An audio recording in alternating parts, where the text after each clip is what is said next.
record the next album in there. You might. Now, your acting career too, Prince of Darkness.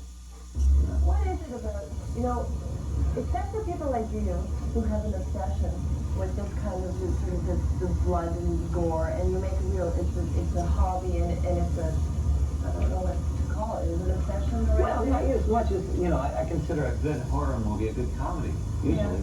Yeah.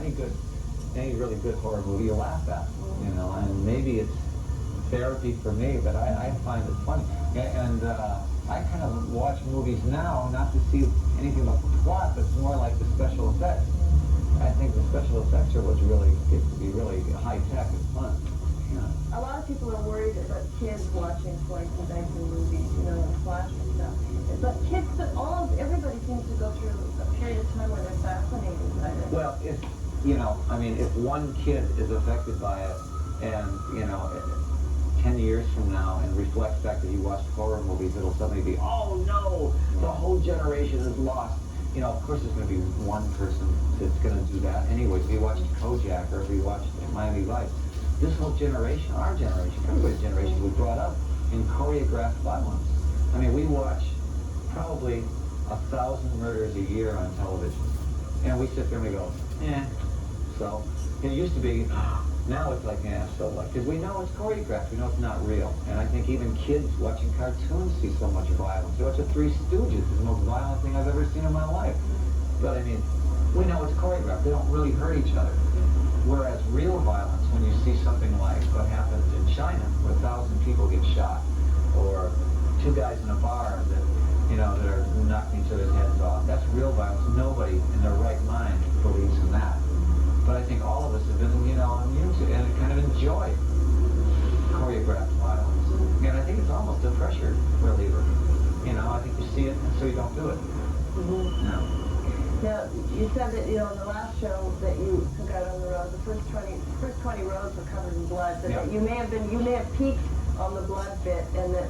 Well, we did it. Now, I don't think we can do anything better than that for a while. So, I'm not going to be, really going for that on the next tour. The next tour is going to be more of a $1 Billion Baby show, which is more variety.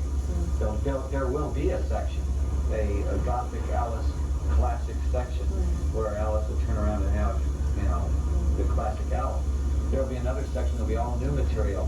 Then there'll be a section that'll be like the classics from, 20 albums. And there may even be a section where I say, what do you want to hear? Out of anything you want to hear, we'll play. And so it's going to be a very big show this time, and I think a lot brighter. And I doubt if you'll get too much blood on you this time. The people that sit in the first 20 rows, and they can be safe. I think they're safe this time. Just don't put the record company people up there. Just make sure they're fans. No, wait a minute. No, that's a good idea. Yeah. Record company people. You give me your list. I'll put it right in. Okay.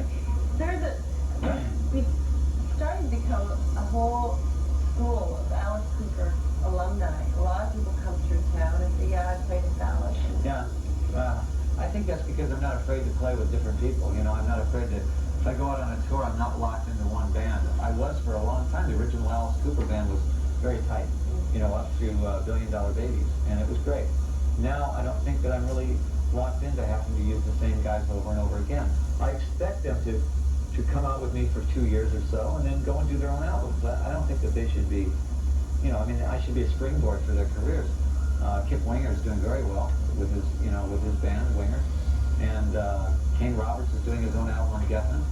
And Ken Mary is with House of Lords. A lot of these guys should be doing their own albums. This new band they're putting together are all new, unknown guys. But they will be stars, I think, in the next 3 years, and they should be doing their own album. Well, you wanted to play some Winger, and you also wanted to play some Guns N' Roses. Yeah, absolutely. Yeah. I stick by my boys. Yeah. All right, let's go. This is the Alice Cooper alumni.